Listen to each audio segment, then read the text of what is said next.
कहानी है एक ऐसे युग की जब तलवारों का राज था और इंसाफ सिर्फ एक धोखा। जब ब्लेड सेक्ट का महान लीडर किसी राजभरी साजिश का शिकार बन गया और पूरा मार्शल वर्ल्ड अंधेरों में डूब गया, तभी आता है एक अनजाना अनुभवहीन पर दिल से सच्चा वॉरियर यान रेन। एक आखिरी पत्र के साथ निकलता है एक ऐसे सफर पर जो उसके लिए बन जाता है मौत और जिंदगी का खेल, जहाँ दुश्मन हर मोड़ पर उसका इंतजार करते हैं, लेकिन उसका जज्बा इंसाफ और आजादी का कभी नहीं टूटता। जब पूरी दुनिया छुपी हुई नफरत और झूठी राइचियसनेस से जूझ रही थी, तभी यान रेन उठाता है अपना खुद का झंडा चेंग फेंग बैंग यानी राइड द ब्लेड क्लैन और शुरू करता है एक क्रांति, एक जंग असली इज्जत और आजादी के लिए। तो कहानी की शुरुआत होती है एक नरेटिंग वॉइस के साथ, जो कि हमें बता रही थी कि नॉर्दर्न विल्डरनेस के मोयुन कल्ट ने साउथ पर अटैक कर दिया। ये इंसिडेंट 13 साल पहले हुआ था, जिसके चलते सेंट्रल प्लेन में मौजूद मार्शल वर्ल्ड तबाही के कगार पर था।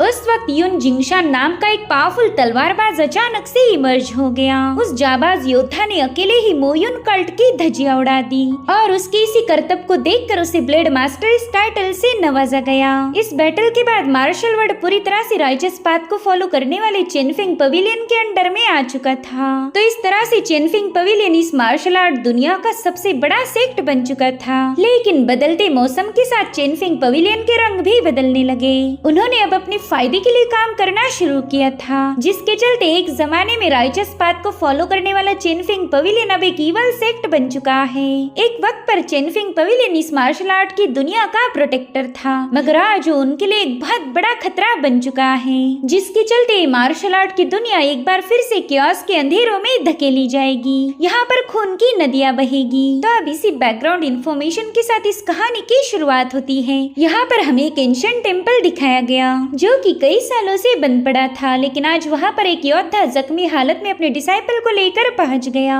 वो छोटा बच्चा अपने मास्टर से पूछ रहा था कि आखिर ये लोग हमारा पीछा क्यों कर रहे हैं, हमने तो किसी का कुछ नहीं बिगाड़ा। तो उसके मास्टर अपनी एक स्पेशल सोर्ड जिसका नाम किंग है था उस बच्चे को सौंप देते हैं। वो कह रहे थे कि तुम्हें कुछ भी करके इस सोर्ड को गार्ड करना होगा।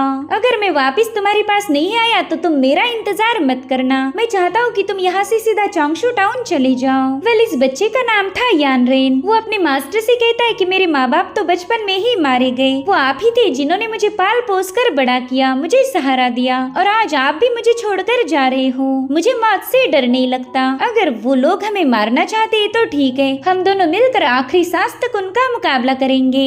मास्टर भी ये सुनकर काफी ज्यादा इमोशनल हो गए। वो भी अपने डिसाइपल को छोड़कर नहीं जाना चाहते थे, लेकिन अब अगर उन्हें अपने डिसाइपल को बचाना है तो ये कदम उठाना पड़ेगा। वो अपने दिल पर पत्थर रखकर उस टेम्पल से बाहर चले गए, अपने डिसाइपल को रोता भी लगता पीछे छोड़कर। और अब हम देख पाते हैं कि उस मास्टर को कई सारे लोगों ने घेर लिया है। वो कह रहे थे कि जल्दी से वो किंग हे सोर्ड और उस बच्चे को हमारे हवाले कर दो। तो मास्टर ने तुरंत ही अपने एरो हेड को स्पिन करते उन लोगों पर हमले करना शुरू कर दिए। भले ही मास्टर अपने एरो हेड के साथ काफी अच्छे से उनका मुकाबला कर रहे थे, लेकिन वो अकेले पड़ने की वजह से उन पर कई सारे हमले हो गए। मास्टर को कुछ भी करके अपने डिसाइपल को बचाना था, जिसके चलते उन्होंने अपनी आखिरी सांस तक इन लोगों का मुकाबला किया। और जब ये सारे असासिन खत्म हुए तब मास्टर भी नीचे गिर गए। तब तक यान रेन किंग हे सोर्ड को घसीटते हुए बाहर आ चुका था। वो तो अपने मास्टर की ऐसी हालत देखकर फूट फूट के रोने लगा। मास्टर उससे कह रहे थे कि बच्चे, अब मैं तुम्हारे साथ नहीं हूँ, लेकिन तुम्हें कुछ भी करके इस लाइफ को लीड करना होगा। चाहे कितनी भी मुश्किलें क्यों ना आए, तुम कभी हार नहीं मानोगे। मुझे बस एक बात का अफसोस है कि मैं तुम्हें जवान होता हुआ नहीं देख पाऊंगा, मगर शायद यही हमारी किस्मत होगी। अब आज तुम मुझसे वादा करो कि इस किंग हे सोर्ड के बारे में तुम किसी को कुछ नहीं बताओगे। तुम्हें इस सोर्ड को छुपा के रखना है। मैं चाहता हूँ कि तुम इस दुनिया के सबसे महान तलवारबाज बनो। और इतना कहते साथ ही मास्टर ने अपना दम तोड़ दिया। यान रेन की तो मानो एक ही पल में पूरी दुनिया उजड़ गई थी, मगर अब उसे अपने मास्टर से किए हुए वादे को निभाना होगा। इसलिए उस नन्ही सी जान ने अपने मास्टर को दफनाकर किंग हे सोर्ड को भी उन्हीं की ग्रेव के पास छुपा दिया था। वो रोते हुए अपने मास्टर से प्रॉमिस करता है कि आज के बाद वो कड़ी मेहनत करके उनके सपने को पूरा करेगा। वो जरूर से इस दुनिया का सबसे महान तलवारबाज बन के दिखाएगा। जिसके बाद यान रेन अपने छोटे छोटे कंधों पर एक बहुत बड़ी जिम्मेदारी उठाकर चोंगशू टाउन की तरफ निकल पड़ा। वो कहता है मास्टर आपने मुझे चेनफेंग सोर्ड टेक्निक सिखाई थी तो मैं आपकी उस लेगेसी को हमेशा जारी रखूंगा। और अब हमें सीधे 10 साल बाद की कहानी दिखाई गई जहाँ पर हम देख पाते हैं यानरेन को जो कि अब एक लकड़हारा बन चुका है। वो अपनी वुड कटिंग करते हुए कुछ लोगों की गॉसिप को सुन रहा था। वो लोग कहते हैं कि 13 साल पहले हमारे चेनफेंग पवेलियन के मास्टर ने इस दुनिया को बचाया था। तो सही मायनों में हमारे सेक्ट के लोग ही इस दुनिया के सबसे बहादुर तलवारबाज हैं। लेकिन आजकल तो कोई भी ऐरा गैरा आकर खुद को तलवारबाज बता देता है। भला सिर्फ तलवार उठाने से कोई तलवारबाज कैसे बन सकता? हमने तो ऐसे लोगों को अच्छा खासा सबक सिखाना चाहिए। जो सुनते ही यानरेन उसके पास पहुंच गया। वो कहता है कि हमारा चोंगशू टाउन सभी तलवारबाजों का घर है, इसलिए तुम चंगफेंग पवेलियन के लोग बेवजह किसी को परेशान नहीं कर सकते। अगर तुम लोगों में इतनी ही गर्मी है तो तुम अपनी स्किल्स मुझ पर ट्राई कर सकते हो। जो सुनते ही वो लोग कह रहे थे देखो तो ये मामूली सा वुड कटर हमें ज्ञान की बातें पेल रहा। और फिर उन तीनों ने मिलकर यानरेन पर हमले करना शुरू कर दिए। हालांकि यानरेन बड़े ही फनी अंदाज में उनकी कुटाई कर रहा था। उसे इन तीनों पर डोमिनेट करता हुआ देखकर टाउन के लोग उनका मजाक उड़ाने लगे। जो देख अब उन तीनों लोगों ने अपनी तलवारें बाहर निकालते हुए यानरेन पर अपने स्लैश अटैक रिलीज करना शुरू कर दिए। यानरेन जैसे तैसे उनके अटैक को डॉज करते हुए सोचने लगा कि अगर मेरे मास्टर जू को पता चला कि मैंने मार्केट में अपनी सोर्ड निकाली थी तो बुड्ढा 1 महीने तक मुझसे अपने गंदे कपड़े धुलवाएगा। ना बाबा मैं तो ये रिस्क नहीं उठाने वाला। उतने में ही वो लोग उससे कह रहे थे कि बच्चे अब देखते ही तुझ में कितना दम है। तो यानरेन उन्हें बताता है कि मेरे पास भी राइडिंग एज सोर्ड टेक्निक है, उसके एक ही स्लैश में तुम तीनों का काम तमाम होगा। इतना कहते साथ ही यानरेन ने अपना स्लैश अटैक उन पर रिलीज कर दिया। जो देखते ही वो तीनों भी डर के मारे अपनी आंखें बंद कर लेते हैं। और इसी मौके का फायदा उठाते हुए यानरेन तुरंत ही वहाँ से भाग निकला। वो कह रहा था कि समझदार लोग बेवकूफों के साथ फाइट करके कभी भी अपना वक्त जाया नहीं करते। जब तक इन तीनों ने अपनी आंखें खोली तब तक यानरेन काफी दूर भाग चुका था। तो ये तीनों भी गुस्से में आकर उसे फॉलो करना शुरू कर देते हैं। अब सीन शिफ्ट होकर हमें यानरेन के मास्टर जू दिखाए जाते हैं जो कि नदी किनारे बैठकर मछलियां पकड़ रहे थे कि तभी एक परिंदे ने आकर उन पर हमला कर दिया। तो मास्टर जू तुरंत एक चट्टान पर सवार होकर पूछने लगे कि किसने मुझ पर स्नीक अटैक किया था। अगर तुम्हें फाइट ही करनी है तो तुम आमने सामने आकर मेरा मुकाबला कर सकते हो। और उतने में ही वो जिस चट्टान पर खड़े थे उस पर किसी ने स्लैश अटैक कर दिया। साथ ही साथ एक फीमेल कल्टीवेटर अपनी तलवार और डैगर लेकर उनके सामने पहुंच चुकी थी। मास्टर उससे कहते कि मैं तो कई सालों से सेक्लूजन में रह के प्रैक्टिस कर रहा था, इसलिए मुझे मेरे दुश्मनों के नाम ठीक से याद नहीं है। तो बताओ फिर तुम किसकी बेटी हो? तभी वो बंदी सीधे जाकर उन पर हमला करते हुए कहने लगी कि बुड्ढे ज्यादा नौटंकी करने की जरूरत नहीं, तो अच्छे से जानता है कि मैं कौन हूँ। अब मास्टर के हाथ में कोई सोर्ड तो नहीं थी, लेकिन वो एक पेड़ की टहनी का यूज करते हुए उसके अटैक को काउंटर करने लगे। उस बंदी ने मास्टर पर हमले करने की न जाने कितनी सारी कोशिशें की होगी, लेकिन मास्टर ने उसके हर एक अटेम्प्ट को फेल कर दिया। वो अपनी मामूली सी स्टिक से ही उस पर एक जोरदार हमला करते हुए उसे काफी पीछे पुश कर देते हैं। लेकिन तभी वो बंदी वहाँ पर अपना सोर्ड से बना हुआ फॉर्मेशन एक्टिवेट कर देती है और अब पावरफुल स्पिरिचुअल एनर्जी से भरी हुई फ्लाइंग सोर्ड मास्टर पर हमले करने के लिए रवाना हो गई, जिन्हें मास्टर काफी तेजी के साथ डॉज करते जा रहे थे। लेकिन तब तक उस बंदी ने वहाँ आकर उन पर एक जोरदार हमला कर दिया, जिसके चलते वहाँ पर एक ब्लास्ट हो जाता है। मास्टर कह रही थी वाह तुम्हारी स्टार वीविंग सोर्ड टेक्निक तो कमाल की है, मुझे तो कभी लगा नहीं था कि चेनफेंग पवेलियन की कमांडर खुद मुझसे मिलने आएगी। मेरे ख्याल से यान जियो ने तुम्हें यहाँ भेजा है। जिस पर वो कमांडर कहने लगी कि मैं यहाँ पर तुम्हारे साथ इंट्रोडक्शन राउंड खेलने नहीं आई, मुझे बस वो लेटर चाहिए जो कि तुम्हारे पोजीशन में है। वो लेटर मेरे हवाले कर दो और मैं चुपचाप से यहाँ से चली जाऊंगी। जो सुनते ही मास्टर उस पर अटैक करने के लिए रवाना होते हुए कहने लगे कि लड़की फिर तो तुम्हें डिसअपॉइंट होना पड़ेगा। वही दूसरी तरफ यानरेन इन तीनों कल्टीवेटर को अपने पीछे भगा रहा था, जिसमें पूरे टाउन में अफरा तफरी मच चुकी थी। उनमें से कोई कद्दू पर चलता है तो कोई छतों पर छलांगे लगाए जा रहा था, मगर फिर भी यानरेन उनके हाथ नहीं लगता।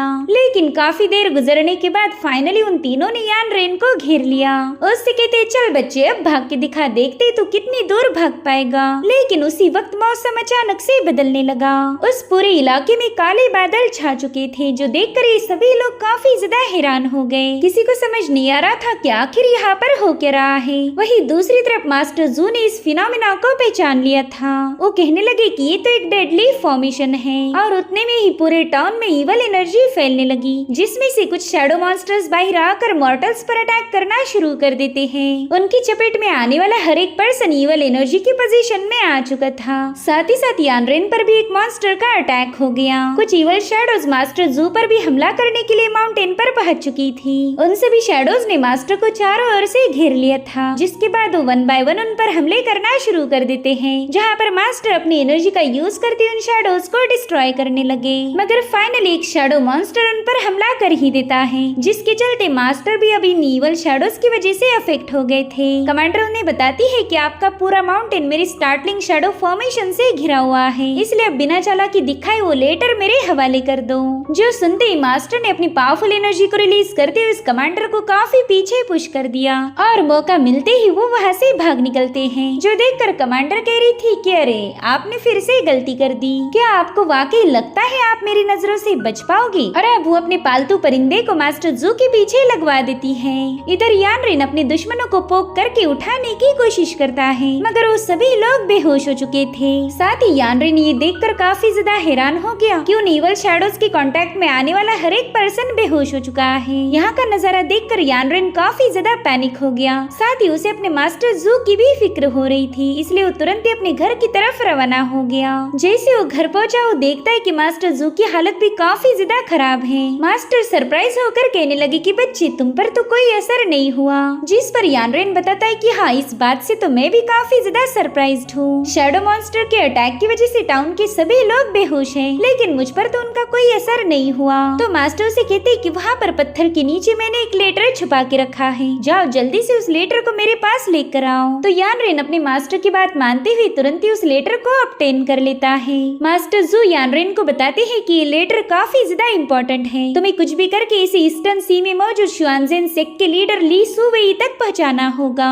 यानरिन भी अपने मास्टर का ऐसा रवैया देखकर थोड़ा सा पैनिक हो गया। वो कहता है मास्टर मैं आपको काफी सालों से जानता हूँ, मैंने आपको कभी भी इतना परेशान नहीं देखा, क्या आप मुझे बता सकते हो यहाँ पर क्या हो रहा है? तो मास्टर से बताते हैं कि फिलहाल बात करने के लिए हमारे पास वक्त नहीं है, इस लेटर के डिलीवर करते साथ ही तुम्हें सब कुछ पता चल जाएगा। लड़के मेरी बात अच्छे से याद रखो, इस पूरी मार्शल वर्ल्ड का भविष्य इस लेटर में है, इसलिए तुम्हें अपने सफर में काफी ज्यादा केयरफुल रहना होगा। याद रखना ये लेटर गलती से भी किसी दुश्मन के हाथ नहीं लगना चाहिए, वरना ये पूरी दुनिया तबाह हो जाएगी। तब तक कमांडर का परिंदा वहाँ पर पहुँच चुका था, तो उसे देखते ही मास्टर समझ जाते कि अब कमांडर भी यहाँ पर आ जाएगी, इसलिए वो तुरंत ही यानरिन से कहते कि जाओ उस कुएं के अंदर कूद जाओ, उसके अंदर तुम्हें एक हिडन पैसेज मिलेगा जिसका यूज करके तुम टाउन से बाहर जा सकते हो। हालांकि यानरिन सोचता है कि मेरे मास्टर काफी ज्यादा घायल हैं, मैं उन्हें ऐसी हालत में मरने के लिए नहीं छोड़ सकता। साथ ही उसे किसी लड़की के हंसने की आवाज आने लगी, तो तुरंत ही वहाँ मौजूद पेड़ के पीछे छुप जाता है। कमांडर मास्टर जू से कहती कि वाकई तुम तो काफी ज्यादा शातिर हो, शायद इसी वजह से तुम मेरे मास्टर यानजियो के मास्टर थे। सच बताओ तो मेरे मास्टर यानजियो तुम्हारी काफी ज्यादा रिस्पेक्ट करते हैं। देखो ना तुम मेरे शैडो स्ट्राइकिंग से घायल होने के बावजूद भी अपने घर तक पहुंच पाए। वहीं पर यानरिन चुपके से उसकी सारी बातें सुन रहा था। वो यानजियो का नाम सुनते ही थोड़ा सा चौंक जाता है, क्योंकि यानजियो फिलहाल के चेनफेंग पवेलियन का मास्टर है। तब तक कमांडर नीचे आ जाती है, उस जगह को केयरफुली ऑब्जर्व करते हुए कहने लगी कि शायद वो लेटर यही कहीं छुपा होगा, तो क्यों ना चुपचाप से वो तुम मेरे हवाले कर दो, वरना मैं तुमसे वो जबरदस्ती करके भी छीन सकती हूँ। इधर यानरिन सोचता है कि आखिर मेरे मास्टर के पास ब्लेड सेक्ट का ये लेटर कहाँ से आ गया। साथ ही यहाँ पर कमांडर को फील हो चुका था कि उन दोनों के अलावा यहाँ पर और भी कोई मौजूद है, तो मास्टर तुरंत ही कमांडर को अपनी बातों में उलझाकर उसे डिस्ट्रैक्ट करने की कोशिश करने लगे। वो नहीं चाहती थी कि उसकी नजर यानरिन पर जाए। वो कमांडर से कह रही थी कि वैसे तो तुम्हारा चेनफेंग पवेलियन राइचस पाथ को फॉलो करने का दावा करता है, मगर किसी पर शैडो टेक्निक का यूज करके स्ट्राइक करना ऐसी फालतू हरकतें मैंने कभी यानजियो को नहीं सिखाई थी। साथ ही साथ उन्होंने कमांडर पर अटैक करने की भी कोशिश की थी, लेकिन उनका ये अटेम्प्ट फेल हो जाता है।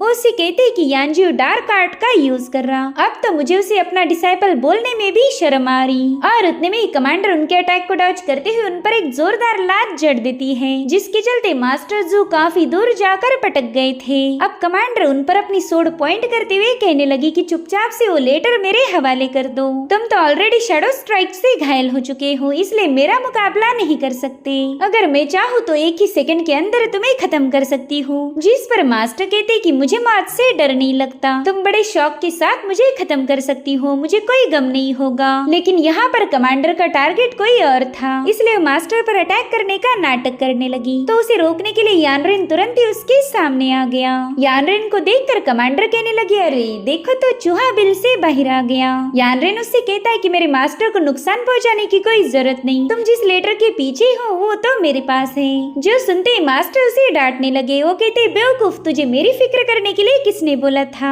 साथ ही यानरेन उस बंदी से कह रहा था, अरे वो तो एक मामूली सा लेटर ही तो है, मैं तुम्हें वो दे दूंगा और तुम मेरे मास्टर को जिंदा छोड़ दो। कमांडर यानरेन को केयरफुली ऑब्जर्व करते हुए कहने लगी कि तुम पर तो शैडो स्ट्राइक का कोई असर नहीं हुआ, वाकई तुम में कोई तो खास बात जरूर होगी। चलो जल्दी से वो लेटर मेरे हवाले कर दो और मैं तुम्हारे मास्टर को जिंदा छोड़ दूंगी। हालांकि यानरेन उससे कह रहा था कि पहला तुम मेरे मास्टर को यहाँ से चुपचाप से जाने दोगी, तभी जाकर वो लेटर मैं तुम्हारे हवाले करूंगा। जिस पर कमांडर कहती, बच्चे तुम मुझे ज्यादा तंग मत करो वरना मेरा इरादा बदल जाएगा। ऐसा भी हो सकता है कि मैं तुम्हें खत्म करके अपने हाथों से फिर तुम्हारी बॉडी की तलाशी लूं और यकीन मानो उसमें भी मुझे काफी ज्यादा मजा आएगा। तभी मास्टर उससे कहते कि यानरेन वो लेटर इसके हवाले मत करना। जो सुनती ही कमांडर उसके गले पर अपनी तलवार लगा देती है। साथ ही उसका परिंदा यानरेन के हाथ से वो लेटर छीन लेता है। लेकिन इससे पहले कि वो परिंदा वहाँ से दूर फ्लाई कर पाए, मास्टर ने उस पर एक स्टोन से अटैक करते हुए उसे नीचे गिरा दिया, जिसके चलते यानरेन दोबारा से उस लेटर को हासिल कर लेता है। उसी वक्त कमांडर सीधे अपनी तलवार लेकर उस पर हमला करने के लिए रवाना हो गई।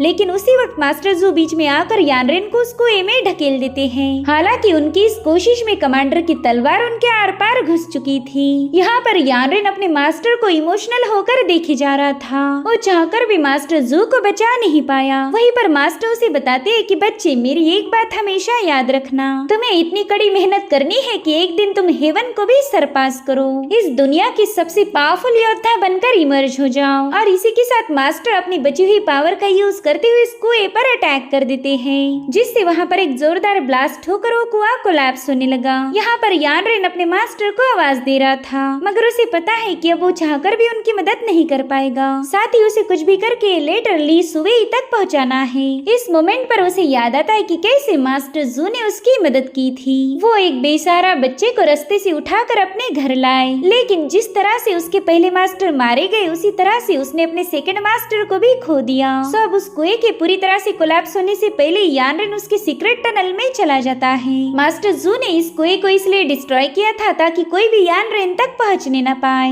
अब अगले सीन में हम एक फीमेल कल्टीवेटर को देख पाते हैं, जो कि अपने घोड़े पर सवार होकर चोंगशू टाउन के इलाके में पहुंच चुकी थी। मगर तभी चांगफिंग पवेलियन के लोगों ने उसका रास्ता रोक लिया। वहीं पर हम यानरेन को भी देख पाते, जो कि कुएं में मौजूद टनल से अब जंगल में पहुंच चुका था। हालांकि वो इन लोगों के सामने नहीं आता। इधर वो कल्टीवेटर उससे पूछते कि बताओ तुम कहाँ जा रही हो, हम ऐसे अनजान लोगों को हमारे टेरिटरी में एंट्री नहीं देते। तो वो बंदी तुरंत ही अपना बुक खोलकर पढ़ने लगी। अगर कोई मार्शल आर्टिस्ट तुम्हारा रास्ता रोके तो तब तुमने क्या करना चाहिए, तो ऐसी सिचुएशन में क्या करना चाहिए, इसका सारा जवाब उस बुक में लिखा हुआ था। जिसे पढ़ते साथ ही वो बंदी समझ गई कि अब उसे एकदम शांत होकर एज अ सेक्ट लीडर अपनी डिग्निटी को मेंटेन करना है।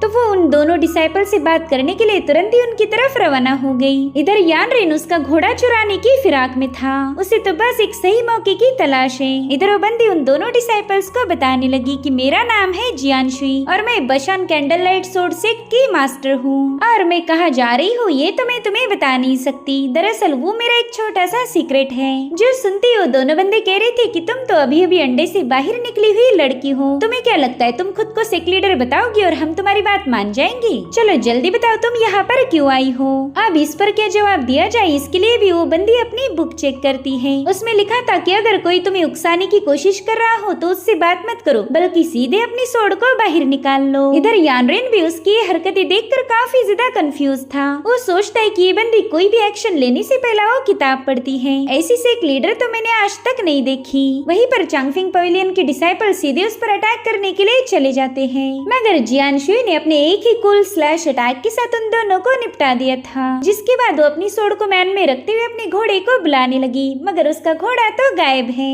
वेल उसका घोड़ा तो यानरेन के पास था। यानरेन उससे कहता है कि मेरे भाई प्लीज मेरे साथ कोऑपरेट कर, आज मुझे तेरी मदद की काफी ज्यादा जरूरत है। लेकिन जियानशुई के विसल बजाते ही वो घोड़ा पूरी तरह से बौखला गया। उसने यानरेन को सीधे अपने पीठ से नीचे फेंक दिया था।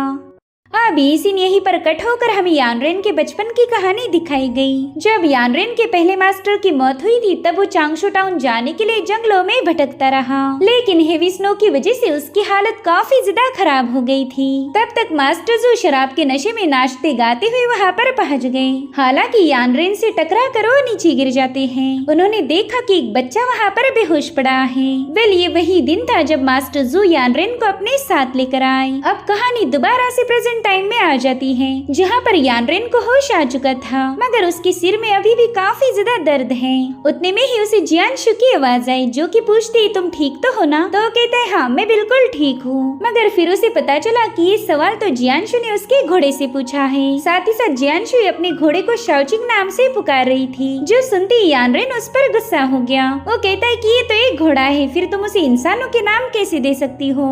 यानरेन को देखते ही जियानशु कहने लगी चुप कर घोड़ा चोर, जिसके बाद वो अपनी बुक को चेक करती है। जैसे उसने अपनी बुक खोली यानरेन को टेंशन आ गया। उसे पता था कि बुक पढ़ने के बाद ही हमेशा एक्शन मोड पर आ जाती है। तब तक जियानशु को बुक में अपना जवाब मिल चुका था। वो कहती है कि जब भी तुम्हारा किसी चोर से पाला पड़ जाए तब उसके साथ बात मत करो, बल्कि सीधा उस पर अपनी सोड से हमला कर दो। और अब जियानशु तुरंत ही उसका गला काटने पहुंच गई, मगर यानरेन ने नीचे बेंड होते हुए खुद को बचा लिया। साथ ही साथ उसने वहाँ से भागना शुरू कर दिया था। हालांकि जियानशु के स्लैश अटैक उसका पीछा नहीं छोड़ते, तो उनसे बचने के लिए वो सीधा पेड़ पर चढ़ जाता है। मगर पेड़ पर तो जियानशु पहले ही उसके इंतजार में थी। उस पर अपनी सोड रेस करते हुए पूछती कि बताओ तुम्हारा क्या नाम है और तुम यहाँ पर कहाँ से आए? तो डर के मारे उसे बताने लगा कि मेरा नाम है यानरेन और मैं चांगशो टाउन का रहने वाला हूँ। जो सुनते ही जियानशु ने उसके मुंह पर एक जोरदार लात जड़ते हुए उसे नीचे पटक दिया। अब वो धीरे धीरे करते हुए यानरेन के करीब जाने लगी, जो देख यानरेन पीछे हटते हुए कहने लगा कि देखो मेरे इतने करीब मत आओ वरना मैं शोर मचा दूंगा।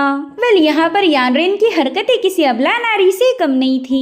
तभी जियानशु उस पर अपनी सोड रेस करते हुए कहने लगी कि मैं चांगशो टाउन जाना चाहती हूँ, अगर तुम वहाँ के रहने वाले हो तो तुम्हें मुझे वहाँ ले जाना होगा।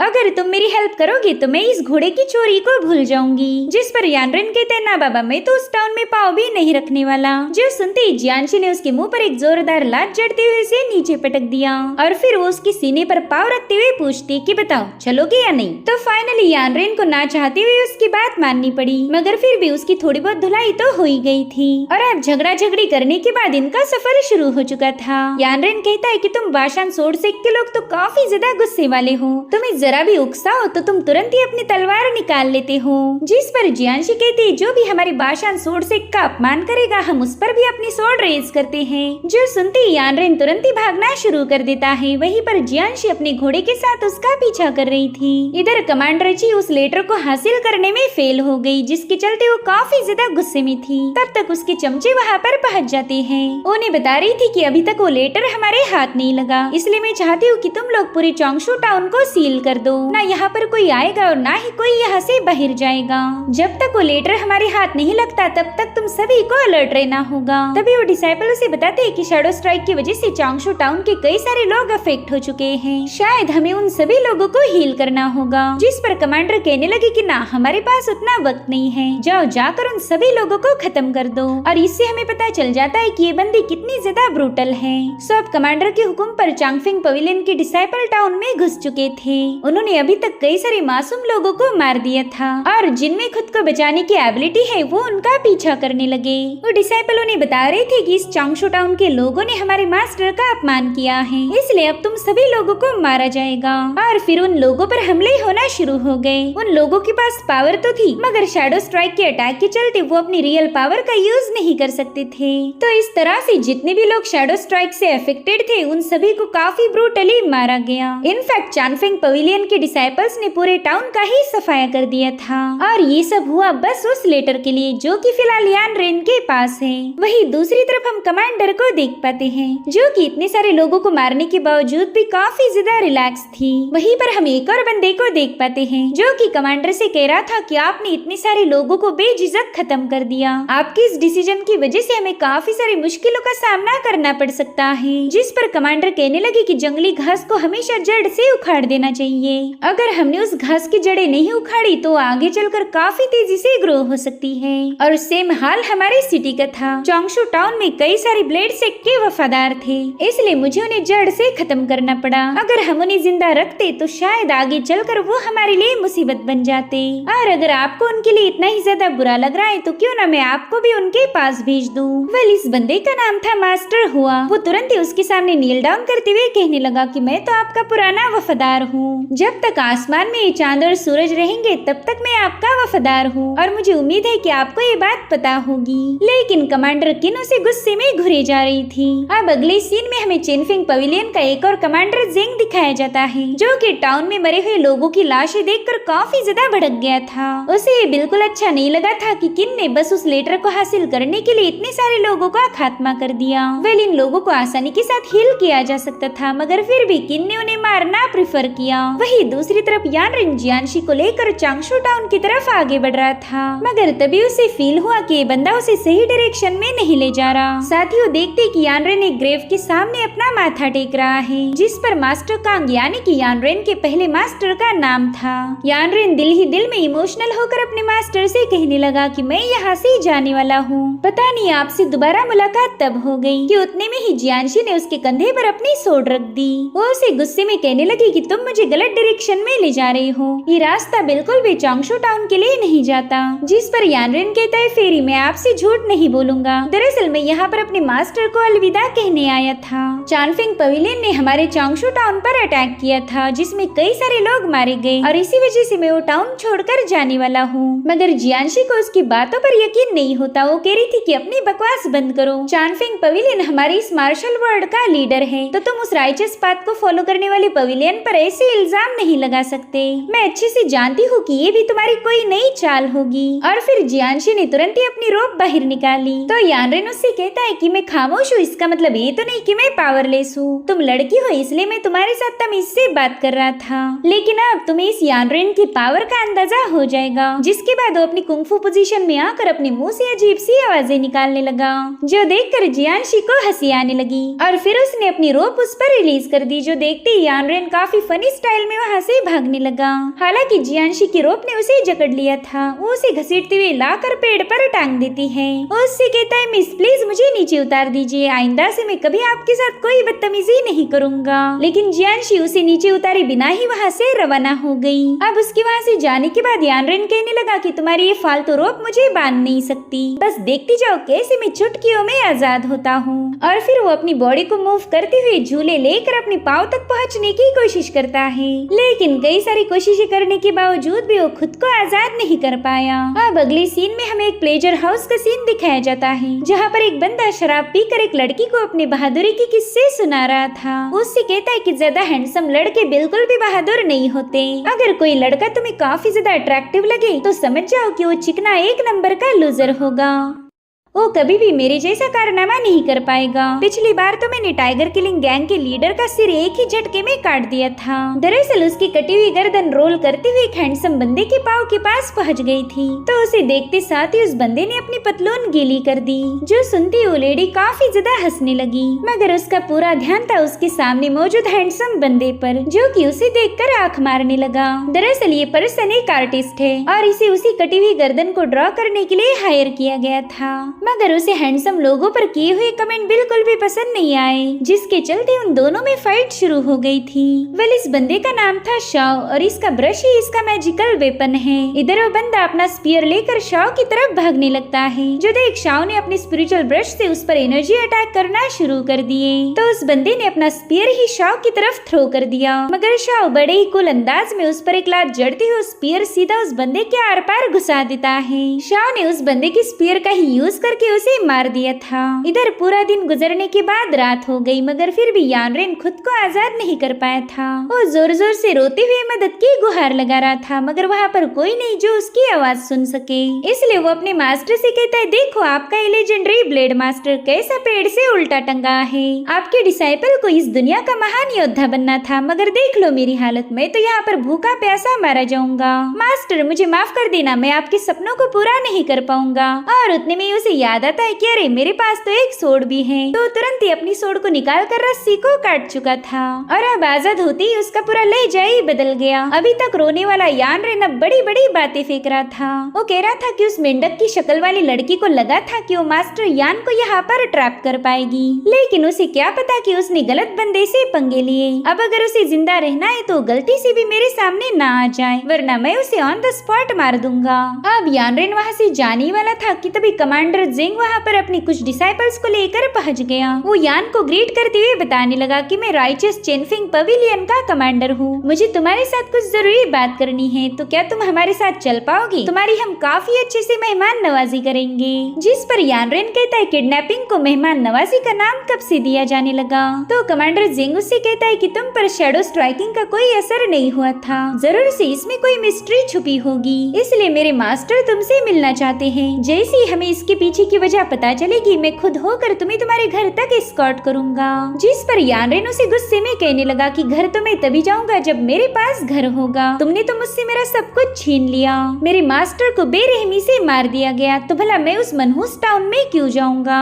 वही दूसरी तरफ मास्टर हुआ कमांडर किन को बता रहा था कि कमांडर जेंग काफी ज्यादा नेक दिल है, मुझे ऐसा बिल्कुल नहीं लगता कि वो यान रेन को कैप्चर करके यहाँ लाएगा। इनफैक्ट चांसेस है कि कमांडर जेंग ही उसकी यहाँ से भागने में मदद करे। जिस पर किन कहने लगी कि चांगशु टाउन पूरी तरह से तबाह हो चुका है, अब इसका इल्जाम किसी न किसी पर तो लगाना ही होगा, इसलिए मैंने डिसाइड किया है कि हम यान रेन का ही नाम आगे करेंगे। सबको ये बताया जाएगा कि इसी बंदे ने शैडो स्ट्राइकिंग का यूज करते हुए पूरे टाउन को डिस्ट्रॉय कर दिया। वही दूसरी तरफ हम यंग मास्टर शाओ को देख पाते हैं, जो कि सेंट्रल प्लेन का सबसे मशहूर बाउंटी हंटर था। प्लेजर हाउस की बंदियों से बताती है कि फिलहाल चानफिंग पवेलियन ने एक यंग लड़के पर काफी बड़ा इनाम रखा है, आप तो इतने ज्यादा पावरफुल हो कि उसे कैप्चर करना आपके लिए जरा भी मुश्किल नहीं होगा। लेकिन चानफिंग पवेलियन का नाम सुनते ही शाओ ने इस काम के लिए मना कर दिया। वो कह रहा था कि एक यंग लड़के के पीछे भागने की बजाय मैं एक खूबसूरत लड़की को देखना पसंद करूंगा। वेल, इस लड़की का नाम था जियो और शाओ के मुंह से तारीफें सुनकर वो काफी ज्यादा शर्माने लगी। वो कह रही थी यंग मास्टर, अगर आपको ये काम पसंद नहीं आया तो मेरे पास आपके लिए एक और बिजनेस प्रपोजल है, मेरे ख्याल से ये वाला आपको काफी ज्यादा इंटरेस्टिंग लग सकता है। जिस पर शाओ से फ्लर्टी अंदाज में कहने लगा कि इस दुनिया में तुमसे ज्यादा इंटरेस्टिंग चीज तो कोई हो ही नहीं सकती।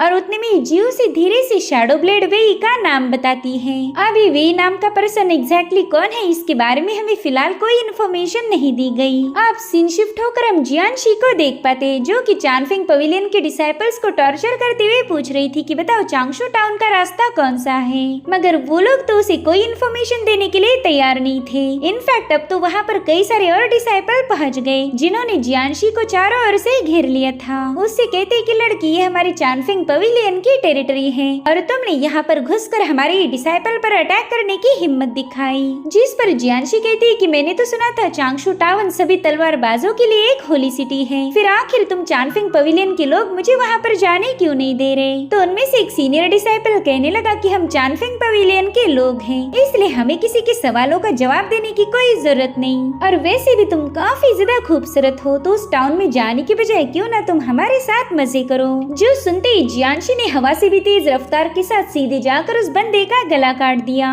अब अपनी सीनियर की मौत को देखकर वो बाकी के डिसाइपल भी जियानशी पर हमला करने की कोशिश करते हैं, लेकिन वो अकेले ही उन सब पर भारी पड़ गई थी। उसने अपने लोटस सोड इंटेंट का यूज करते हुए इन सभी डिसाइपल्स को बुरी तरह से घायल कर दिया था। साथ ही वो सोच में पड़ गई कि जिस चानफिंग पवेलियन को राइचस पाथ का नंबर 1 सेक्ट माना जाता है, उसके डिसाइपल ऐसी वाहियात हरकतें कैसे कर सकते। इसलिए वो तुरंत ही अपने घोड़े पर सवार होकर वहाँ से निकल पड़ी। उसे अब यहाँ हो रही बैटल में और इन्वॉल्व नहीं होना था, मगर चानफिंग पवेलियन के डिसाइपल उसका पीछा करने लगे। वही दूसरी तरफ यान रेन चानफिंग पवेलियन के ही डिसाइपल से निपट रहा था। वो लोग उससे कहते, बच्चे तुम इन सब्जी काटने वाली ब्लेड से हमें मार नहीं सकते, ये तो आलू प्याज काटने के लिए एक बेहतरीन मटेरियल है। उतने में ही यान रेन गुस्से में आकर कमांडर जेंग पर अटैक करना शुरू कर देता है, लेकिन कमांडर जेंग के लिए उसके अटैक को रोकना कोई बड़ी बात नहीं थी। वो बड़े ही आसानी के साथ यान रेन के हमलों को रोकते हुए उसे हवा में उछाल देते हैं। इसी मौके का फायदा उठाते हुए यान रेन ने अपनी तलवार से जेंग पर हमला कर दिया, लेकिन कमांडर जेंग के स्पिरिचुअल ब्रश के एक ही ब्लो में वो काफी दूर जाकर पटक जाता है। यान रेन की ऐसी हालत देखकर जेंग के साथ आए हुए डिसाइपल उसका मजाक उड़ाने लगे, जिसके बाद जेंग के एक ही इशारे पर उन्होंने यान रेन पर हमले करना शुरू कर दिए। उन सब ने मिलकर उसे काफी बुरी तरह से धोना शुरू कर दिया था और तभी एक बंदे ने उसे बुरी तरह से चोक करते हुए उसकी मास्टर की ग्रेव के सामने पटक दिया। यहाँ पर यानरेन अपने मास्टर से कहता है कि मुझे माफ कर दीजिए, लेकिन आज मुझे इस सोड का यूज करना ही होगा। और फिर वो वहाँ पर छुपाई गई किंग हे डिवाइन सोड को बाहर निकाल लेता है। उस सोड के बाहर आते ही उस पर रेड कलर की ऑरा फैलने लगी थी। यानरेन कहता है मास्टर, ये सोड आपके पास कई सालों से थी, मगर आपने कभी इसका यूज नहीं किया। आपने हमेशा इसे संभाल कर रखा, लेकिन आज आपका ये डिसाइपल इसकी पावर को चेक करेगा। और तभी हम देख पाते हैं कि यानरेन की बॉडी से काफी स्ट्रॉन्ग डिवाइन पावर रिलीज हो रही है। यहाँ पर उसने चानफेंग सोड टेक्निक की सबसे पहले मूव को एक्टिवेट किया था। उसके ऐसा करते ही वहाँ पर स्पिरिचुअल एनर्जी का एक बहुत बड़ा ब्लास्ट हो गया। साथ ही साथ यहाँ पर यानरेन का एक वॉरियर फॉर्म क्रिएट हो जाता है। इस डिवाइन फॉर्म को देखकर तो वहाँ मौजूद डिसाइपल के पसीने छूट गए। साथ ही यानरेन बड़े गुस्से में उनकी तरफ आगे बढ़ते हुए कहने लगा कि आज तुम लोगों की खून से ही मेरी ब्लेड का अभिषेक होगा। और फिर उसने अपने बड़े ही भयानक अंदाज में स्लैशेस रिलीज करते हुए उन डिसाइपल्स को मौत के घाट उतार दिया। बस कुछ ही पलों में यानरेन ने उन सभी को खत्म कर दिया था, जो देखकर कमांडर जिंग काफी ज्यादा हैरान हो गए। वो कहते हैं कि इस बंदे के पास तो सोड डीमन पोजीशन की टेक्निक है। और तभी यानरेन उसे धमकी देता है कि मैं तुम्हें भी खत्म कर दूंगा। और उतने में यानरेन काफी तेजी के साथ कमांडर जिंग पर अटैक कर चुका था, मगर जिंग अपने स्पिरिचुअल ब्रश का यूज करते हुए इसके अटैक को रोकने लगा। वो इतना तो समझ गया था कि इस ब्लेड में डिमोनिक पावर्स है, जो कि अब इस बंदे को पजेस कर चुकी। यानरेन के पहले अटैक को तो उन्होंने डॉज कर दिया था, तो यानरेन दोबारा से उन पर हमला करने के लिए आगे बढ़ने लगा, जिसमें जिंग कई बार बाल जिंदा बच गए थे। साथ ही वो अपनी स्पिरिचुअल ब्रश का यूज करते उसके हर एक जानलेवा हमले को काउंटर करने की कोशिश कर रहे थे, जिससे पूरे जंगल में उनकी स्पिरिचुअल एनर्जी फ्लो होने लगी। यहाँ पर यानरेन जिंग पर मुसलसल हमले किए जा रहा था और जिंग बस पीछे हटते हुए खुद को बचाने में लगा हुआ था। जिसके बाद वो भी अपनी सुप्रीम टेक्निक का यूज करते हुए यानरेन पर एक हेवी स्पिरिचुअल ब्रश से स्ट्राइक कर चुका, जिसे काउंटर करने के लिए यानरेन ने चेनफेंग सोड टेक्निक की मड एज मूव का यूज किया, जिसके एक ही ब्लो में उस स्पिरिचुअल ब्रश डिस्ट्रॉय हो जाता है। तब तक जिंग एक बार फिर से उस पर भिड़ चुके थे। यहाँ पर उन दोनों में काफी खतरनाक क्लैश हो जाता है, जिससे इस पूरे इलाके में स्पिरिचुअल पावर डोमिनेट करने लगी। मगर फाइनली जिंग ने यानरेन को पीछे पुश करते हुए उसे एक पेड़ पर पटक दिया। किंग हे ब्लेड में मौजूद डिमोनिक पावर्स की वजह से यानरेन काफी ज्यादा कंफ्यूज था कि आखिर उसके साथ हो क्या रहा है।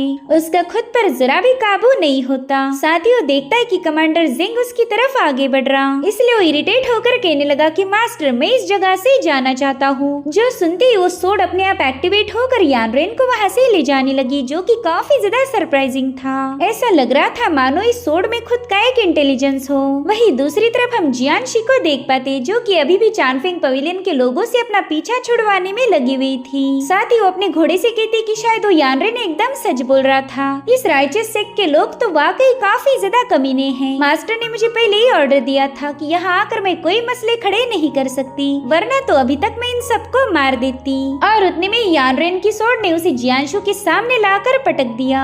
जियानशी उसे अपने सामने देखकर काफी ज्यादा सरप्राइज हो गई। वहीं पर यानरेन उससे कह रहा था, अरे यार, मुझे दोबारा तुम्हारी शक्ल नहीं देखनी थी। और उतने में वो वहाँ पर बेहोश हो गया। साथ ही उसका लेटर भी नीचे गिर चुका था, जिसे जियानशी देख लेती है। अब वो उसे उठा पाई इससे पहले कमांडर जिंग वहाँ पर पहुँच जाते हैं। वो जियानशी को बता रही थी कि इस बंदे की सोड में डिमोनिक पावर्स है और ये फिलहाल उसी डिमोनिक एनर्जी की गिरफ्त में है। अगर तुम होशियार होगी तो उसके पास नहीं जाओगी, इसलिए अब तुम उस बंदे की जिम्मेदारी मुझ पर छोड़ दो, मैं उसे ही संभाल लूंगा। तब तक जियानशी को फॉलो करने वाले डिसाइपल भी वहाँ पर पहुँच चुके थे। वो जिंग को बताते हैं कि इस बंदी ने हमारे इलाके में ट्रेसपास करके हमारे कई सारे डिसाइपल्स को खत्म कर दिया। आप इस बंदी को बिल्कुल भी यहाँ से जाने मत दीजिए। वहीं पर जियानशी को यानरेन के लिए काफी ज्यादा बुरा लग रहा था। वो सोचती कि इस बंदे ने मुझे हकीकत पहले ही बता दी थी, लेकिन मैंने इस पर यकीन नहीं किया। अगर मैं इसे पेड़ से नहीं बांधती तो शायद ये यहाँ से चला जाता, और अब ये मेरी वजह से इस मुसीबत में फंस चुका है, इसलिए मैं इसे अकेला नहीं छोड़ सकती। जिसके चलते जियानशी ने तुरंत ही अपनी सोड बाहर निकाल ली। वो जिंग से कहती कि मेरे होते हुए तुम इस बंदे को हाथ भी नहीं लगा सकते। तो जिंग भी उसे अपना स्पिरिचुअल वेपन शो करते हुए कहने लगा कि एक बार फिर से सोच लो, मेरे इतने सारे डिसाइपल्स है और तुम यहाँ पर अकेली हो। क्या वाकई तुम ये रिस्क उठाना चाहोगी?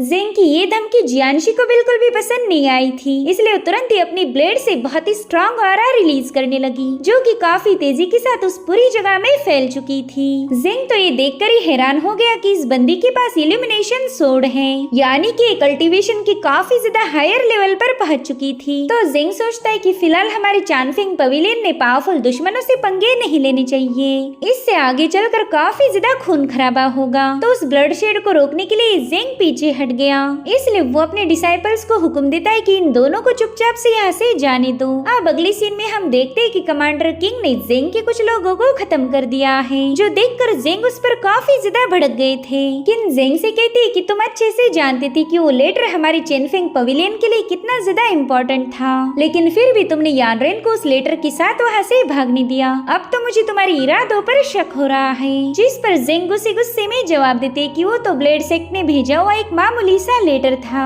मगर फिर भी उस लेटर को हासिल करने के चक्कर में तुमने पूरे चांगशाओ टाउन को साफ कर दिया। न जाने कितने सारे मासूम लोगों का खून बहाया गया। सच बोला जाए तो मुझे तुम्हारे ही इरादों पर शक हो रहा है। जो सुनते ही कमांडर किन हंसने लगी। वो कह रही थी कि तुम्हारे लिए वो बस एक मामूली सा लेटर था, मगर क्या तुमने अपने इस डिसाइपल की बात नहीं सुनी? इसने बताया था कि यानरेन की पावर अचानक से ही बढ़ चुकी थी। क्या तुम्हें नहीं लगता ये उस लेटर का कमाल होगा? जिस पर जेंग गुस्से में कहने लगा कि तुम अपनी बकवास बंद करो। यानरेन एक मामूली सा बंदा है, भला उसका और हमारे पवेलियन की तबाही का क्या कनेक्शन? तुम तो बस अपनी ब्लड थर्स्ट को मिटाने के लिए मासूमों को मारना चाहती हो, और बहाने के लिए तुमने यानरेन का नाम लिया। यानरेन तो बस तुम्हारे लिए एक छोटा सा एक्सक्यूज है। साथ ही वो कर्टन के पीछे बैठे हुए अपने मास्टर से कहने लगे कि ये बंदी यहाँ पर अपनी मर्जी चला रही, इसने कई सारे मासूमों का खून किया है, क्या आप इस पर कोई एक्शन नहीं लोगे? लेकिन मास्टर इस पर कोई जवाब नहीं देता। वहीं पर कमांडर किन जेंग से कहने लगी कि अब तुम आउटसाइडर्स के साथ मिल चुके हो, साथ ही तुमने हमारे मास्टर का भी अपमान किया, मगर अब मैं तुम्हें खत्म करके तुम्हारी पोजीशन को खाली कर दूंगी, ताकि ये किसी काबिल बंदे के हाथ में जाए। तब तक किन उन पर अटैक करने के लिए उनके एकदम करीब पहुंच चुकी थी, मगर उतने में ही उन्हें मास्टर की आवाज आती है कि जहाँ हो वहीं रुक जाओ। जो सुनते ही जेंग ने अपना वेपन ड्रॉप कर दिया। वहीं पर किन को भी रुकना पड़ा था, और उतने में ही मास्टर ने इवल शैडोज का यूज करते हुए जेंग पर हमला कर दिया। अब जेंग पर भी इवल शैडो स्ट्राइकिंग का मार्क आ चुका था, जिससे वो बुरी तरह से तड़पने लगा। अब ये सीन यहीं पर कट होकर हमें चोंगशू टाउन दिखाया जाता है, जहाँ पर शैडो स्ट्राइक से बचे हुए लोग एक नोटिस बोर्ड को पढ़ रहे थे। वहाँ पर लिखा गया था कि टाउन में मची हुई तबाही के पीछे यानरेन का हाथ है। उसी ने अपनी इवल पावर का यूज करते हुए लगभग 1000 से भी ज्यादा लोगों को खत्म कर दिया। लोग तो उसके स्केच को देखकर कह रहे थे कि ये तो एक मासूम सा दिखने वाला यंग लड़का है, लेकिन ये इतना ज्यादा ब्रूटल होगा ये हमने कहाँ सोचा था। वहीं दूसरी तरफ यानरेन को होश आ चुका था और जियांशी को देखकर काफी ज्यादा सरप्राइज हो गया। साथ ही वो उसे बताता है कि मुझे कभी लगा नहीं था तुम मेरी जान बचाओगी। खैर तुमने अब मुझ पर बहुत बड़ा एहसान किया है, इसलिए मैं भी यानरेन ने कसम खाता हूँ कि तुम्हारी किताब पढ़ने की आदत का मजाक नहीं उड़ाऊंगा। साथ ही तुम जो गुस्से में तलवार बाहर निकालती हो उस पर भी मैं कोई कमेंट नहीं करने वाला। जिस पर जियांशी कह रही थी तुम्हें मस्का मारने की कोई जरूरत नहीं, मेरी वजह से ही तुम उन लोगों के चुंगल में फंसे थे, इसलिए मैंने तुम्हें बचाकर हिसाब बराबर किया। वैसे तुमने एकदम सही कहा था, चानफिंग पवेलियन तो बस नाम के लिए राइचस है, जबकि उनकी हरकतें किसी शैतान से कम नहीं होगी। अरे हाँ, शैतान से याद आया, तुम्हारी बॉडी से डिमोनिक एनर्जी रिलीज हो रही थी, कहीं इसका कनेक्शन तुम्हारी डिमोनिक सोर्ड से तो नहीं है? डिमोनिक सोर्ड का नाम सुनते ही यानरेन सबसे पहले अपनी सोर्ड को चेक करता है। वो उसे बताता है कि ये सोर्ड मेरे मास्टर के पोजीशन में थी, और फिर उन्होंने अपने आखिरी पलों में इस सोर्ड की जिम्मेदारी मुझ पर सौंप दी। तो जियांशी यानरेन से उस सोर्ड के बारे में और ज्यादा इंफॉर्मेशन पूछने लगी, जिस पर वो कहता है कि इस सोर्ड का नाम है किंग हे डिवाइन सोर्ड। इसे मेरे मास्टर के एंसेस्टर ने जनरेशन टू जनरेशन पास किया। इनफैक्ट मेरे मास्टर ने हमेशा इस सोर्ड को प्रोटेक्ट किया, लेकिन 10 साल पहले जब हम नॉर्दर्न रीजन से चोंगशू टाउन में आ रहे थे तभी हम पर रास्ते में अटैक हो गए। उस वक्त सिर्फ मुझे बचाने के लिए मेरे मास्टर ने दुश्मनों के हाथों खुद को सैक्रिफाइस कर दिया। तो उनकी मौत के बाद मैंने उनके साथ साथ इस सोर्ड को भी दफना दिया। इतने सालों में मैंने कभी भी इस सोर्ड का जिक्र किसी के पास नहीं किया। और अब यानरेन उसी टेम्पल में पहुंच चुका है जब वो 10 साल पहले मास्टर कांग के साथ यहाँ आया था। जियांशी उससे कहती कि शायद तुम्हारे मास्टर को पता होगा कि किंग हे सोर्ड स्वॉर्ड ईवल है, इसलिए उन्होंने तुम्हें इस स्वॉर्ड को दफनाने का हुक्म दिया था। मेरे ख्याल से इस स्वॉर्ड का ओरिजिन काफी ज्यादा मिस्टीरियस होगा। अब सीन शिफ्ट होकर हम जियू को देख पाते हैं, जो कि यंग मास्टर शाओ को यानरेन का पोस्टर दिखा रही थी। वो कह रही थी कि यंग मास्टर, अगर आपने इसे कैप्चर किया तो चांगफेंग पवेलियन से एक बहुत बड़ा इनाम मिलेगा। लेकिन चांगफेंग पवेलियन का नाम सुनते ही यंग मास्टर शाओ ने इस काम के लिए मना कर दिया। तो जियू से कहती कि वैसे तो आप काफी ज्यादा पावरफुल हो, लेकिन चांगफेंग पवेलियन का नाम सुनते आप हमेशा हेजिटेट करते। कहीं आपको उन लोगों से डर तो नहीं लगता? जो सुनते ही शाओ कहता है, मेरी जान, तुम तो अब मुझे जानबूझकर उकसा रही हो। वेल, अब तो तुम्हारी बात माननी होगी। वही दूसरी तरफ एंशिएंट टेम्पल में यानरेन जियांशी को अपने बचपन के किस्से सुना रहा था। वो कहता है कि मास्टर जू ने मुझे काफी ज्यादा तंग किया था। जैसे उन्हें पता चला कि मैं मास्टर कांग का डिसाइपल हूँ, उसी दिन से मेरी तगड़ी मेहनत शुरू हो गई। वो मुझसे न जाने कितने सारे पेड़ कटवाते। वो कहते थे कि तुम्हारे उस मास्टर कांग ने तुम्हें कुछ नहीं सिखाया। मैं तो बचपन में बेवकूफ था ही, लेकिन तुम तो मुझसे भी बड़े बेवकूफ हो। इतना ही नहीं, वो तो अपने चकने से भी मुझ पर हमले कर देते। जब मुझे बहुत ज्यादा गुस्सा आता तब वो मेरा मजाक उड़ाते। वो कहते थे कि तुम में इतनी पावर सी नहीं जो तुम मुझे खत्म कर पाओ। वैसे सच बताओ तो मेरे दोनों मास्टर मेरे लिए सबसे ज्यादा इम्पोर्टेंट हैं। उन्होंने हमेशा मुझे अपनी जान से भी ज्यादा प्यार किया। सच बताओ तो मास्टर जू को मैं काफी ज्यादा तंग किया करता था, और इसकी सजा के तौर पर वो मुझसे पेड़ कटवाते। तो जियांशी से बताती कि वुड चॉपिंग कल्टीवेशन की एक बेस्ट मेथड है। तुम्हारे मास्टर तुम्हें टॉर्चर नहीं करते थे, बल्कि तुमसे प्रैक्टिस करवाते थे। जिस पर यानरेन कहता है, मिस मैं काफी ज्यादा स्मार्ट हूँ, इसलिए उनकी आइडिया में तो बचपन में ही समझ गया था। वैसे सच बताओ तो मुझे खुद पर काफी ज्यादा गुस्सा आता है। मैंने उन्हें घायल हालत में वहीं पर मरने के लिए छोड़ दिया। पता नहीं उस बंदी ने उनका क्या हशर किया होगा। खैर, मुझे बस अब उनका एक लेटर डिलीवर करना है, जिसके बाद मैं अपने मास्टर की तलाश करूंगा। मुझे जानना है कि आखिर उनके साथ क्या हुआ था। लेकिन तभी यानरेन देखता है कि वो लेटर तो मिसिंग है। तभी जियांशी उसे उसका लेटर शो करती है। वो कह रही थी कि शायद तुम इसी को ढूंढ रहे हो। तो यानरेन उससे कहता है, मिस प्लीज वो लेटर मेरे हवाले कर दीजिए। लेकिन उसे परेशान करने में जियांशी को काफी ज्यादा मजा आ रहा था। जियांशी को पता है कि ये लेटर यानरेन के लिए कितना ज्यादा इम्पोर्टेंट है, इसलिए वो जानबूझकर उसे परेशान करने लगी। काफी देर तक ये दोनों ऐसे ही मस्ती करते हैं, मगर फाइनली वो लेटर यानरेन के हाथ लग गया। तो जियांशी उसे दोबारा से खींचने की कोशिश करती है, और इसी खींचातानी में वो लेटर ओपन होकर यानरेन उसके अंदर का कंटेंट देख लेता है। उस लेटर के ओपन होते यानरेन एक अजीब सी स्पेस में पहुंच चुका था, जहां पर डिवाइन लाइट का एक बहुत बड़ा फ्लो था, और फिर उसी डिवाइन एनर्जी के फ्लो में उसे कुछ पोस्टर्स नजर आने लगे। साथ ही उस स्पेस में यानरेन को किसी की आवाज सुनाई दे रही थी, जो कि उसे 5 स्वॉर्ड प्रिंसिपल्स के बारे में बताने लगी। यानरेन समझ जाता है कि ये तो बहुत ही पावरफुल मार्शल टेक्निक्स हैं, और अब वो सारी डिवाइन एनर्जी उसकी बॉडी में समाने लगी, जिससे यानरेन को काफी ज्यादा तकलीफ होने लगती है। साथ ही वो डिवाइन वॉइस उसे बता रही थी कि अब तुम्हारे हाथों में तलवारों जैसी पावर होगी, जिनका यूज करके तुम ईवल का सर्वनाश करोगे। तुम्हारी बॉडी भी अब एक ब्लेड बन चुकी है, जो कि इस दुनिया के पीस को प्रोटेक्ट करने का काम करेगी। तुम्हारी विल पावर भी अब एक ब्लेड है, जो कि हेवन और अर्थ के साथ तुम्हें कनेक्ट करेगी। तुम्हारा हार्ट भी एक ब्लेड है, जो कि सभी लिविंग बीइंग्स को प्रोटेक्ट करेगा। तुम्हारे हर एक स्ट्रोक में हेवन एंड अर्थ की पावर होगी। उतने में ही यानरेन को वहाँ पर एक वॉरियर नजर आता है, जो कि उस पर हमला करने के लिए आगे बढ़ रहा था। तो यानरेन भी उसके साथ फाइट करना शुरू कर देता है, मगर असल में तो उसने हमला जियांशी पर किया था, जिसके पावरफुल स्लैश अटैक से जियांशी काफी बुरी तरह से घायल हो जाती है। वो समझ गई थी कि यानरेन किसी इल्यूजन में फंस चुका है, इसलिए वो यानरेन को पुकारते हुए उसमें से बाहर निकालने की कोशिश करने लगी, मगर यानरेन ने छलांग लगाते हुए उस पर एक जोरदार हमला कर दिया। हालांकि जियांशी समय रहते साइड में हट जाती है। अब जियांशी ने भी उस पर हमला करने की कोशिश की, मगर वो उस पर अपनी तलवार से हमला नहीं करती, बल्कि उसने अपनी एक लात में ही उसे नीचे पटक दिया था। इसी दरमियान यानरेन की सोड उसके हाथ से ड्रॉप हो गई, लेकिन अभी भी वो उसी इल्यूजन में फंसा हुआ था। साथ ही साथ हमें यानरेन के माइंड स्पेस का सीन दिखाया जाता है, जहाँ पर वो सोड वॉरियर के साथ फाइट कर रहा था। इसी दरमियान यानरेन उन सारी मार्शल टेक्निक को मास्टर करने लगा। उसके हाथों में भी अब एक तलवार जैसी पावर आ चुकी थी, जो देखते ही जियांशी के तो होश ही उड़ गए। यहाँ पर यानरेन को कोई खबर ही नहीं थी कि वो सारे अटैक जियांशी पर कर रहा, और उतने में ही जियांशी ने वहाँ पड़ी रोप उठाते हुए यानरेन को उसमें जकड़कर नीचे पटक दिया। यानरेन को फिलहाल कंट्रोल करने का यही एक रास्ता था, और इसी के साथ ही जबरदस्त एपिसोड यहीं पर एंड हो जाता है। Thank you so much for watching. Bye bye, take care.